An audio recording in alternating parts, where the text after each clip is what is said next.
Have a seat right Good there. afternoon, welcome. And yeah, this is get Harlan that. Houghton. He's my esteemed colleague. And you are. Give us your name. I forgot you. I didn't bring your card. My name is Carol Wild Scott. And we're here. We're webcasting out to the World Wide Web. And what was your name again? Carol Wild Scott. Carol Wild Scott. Okay. And tell us about your. You have a passion for veterans, right? That's Do I correct. recall that? Yeah. And tell me more. Tell me more about that. Okay. I started working with Native vets when I met my husband and realized that they do not ever get the benefits to which they are entitled. That's right. And if they do get some benefits, they don't get the full benefits. Mm-hmm. And they don't get the services, and they need a great deal more than they get. And so, And why is that? Why do they continually fall short of getting their benefits? well, the National Veterans Service organizations do have, to some extent, a presence in Indian country. They do not have the presence that they should have. And when you get in places like the Northern Plains and up in the Northwest, there is just nobody. Mm-hmm. The DAV van don't go there, you know? And consequently, the first time that Michael took me to his reservation, which is Fort Belknap in Montana, he's an Assiniboine warrior, Okay. there was an old man standing by the side of the road with his thumb out.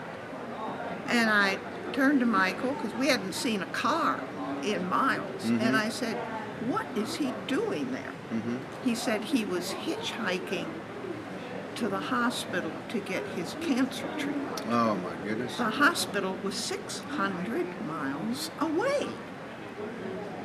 And this was it was either World War II or Korea. Uh-huh. Mm-hmm. I mean, that was appalling. Yeah. And from that time on, I have worked hard to try and get things to happen in Indian country. And the establishment of the Tribal Government Relations Office was a huge step. But the more I work on these issues, the more I recognize that that office can't do it alone. There are only 4 people, basically, that work for that office.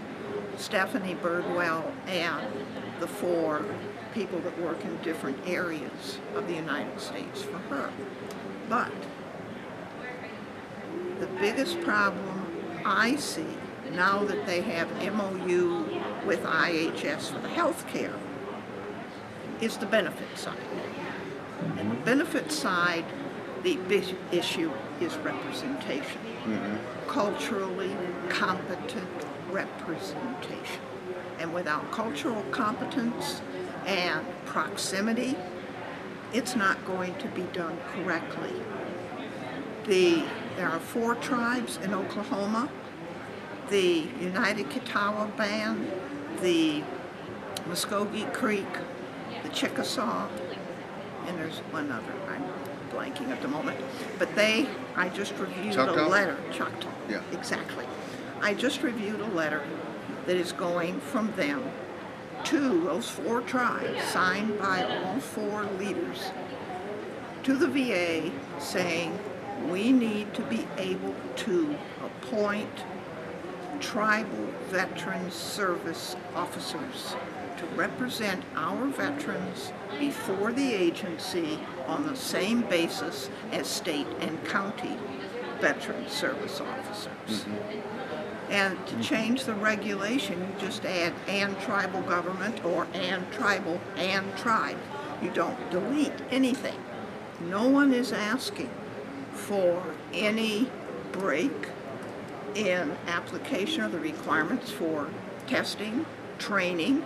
No, they just want to be able to represent their own veterans that in a culturally competent manner, hold the powers of attorney, and represent that veteran all the way through the Court of Appeals, the Board of Veterans Appeals. Unless they're attorneys, they can't go to the court. But the other side of that is that when they assess with the mental health exams, Native vets that have claims that arise from psychic trauma and or traumatic brain injuries, which are the signature wound of this war, of the most recent wars, they must have culturally competent assessment. You don't send a Native warrior to a Pakistani psychologist. It ain't going to work. And there are none. There are very, very few Native psychologists who work for the VA. Very few. And they really don't want to work for the VA. Well, I was about to say, I mean... Yeah, I've talked to a lot of them, and no, they won't go anywhere near it. So what's the fix? What's the fix? Is to outsource. There are two fixes. Okay.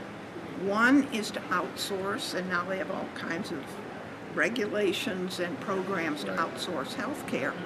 Outsource the mental health assessments to Native mental health professionals. Okay. The other is to begin to recognize and give validity to the assessments and treatments of Native practitioners.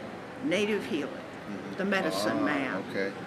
There is no reason why someone like that, who has worked with his tribal warriors all these years, is not competent to provide an appropriate assessment.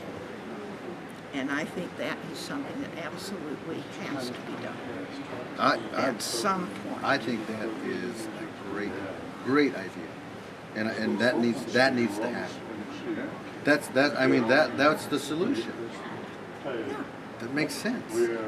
Native tribal communities have been dealing with the necessity of reintegrating their traumatized warriors into the community after warfare for centuries. For centuries. Yep. You know, until the immigration policies went all to hell. Okay, I'll let you get back to your booth. Thank you very much, Carol. And good luck. And that's a great idea. I'm going to start advocating for that. For our for our healers to get involved. And they already are in a lot of ways. Oh yeah. I mean, but now it has to be recognized. Recognized, I got you. Right. We've got sweat lodges outside some of the VA hospitals, thanks to James Floyd, who did the first one at Salt Lake. Okay. All right. Thank you. Thank you very much. We appreciate that.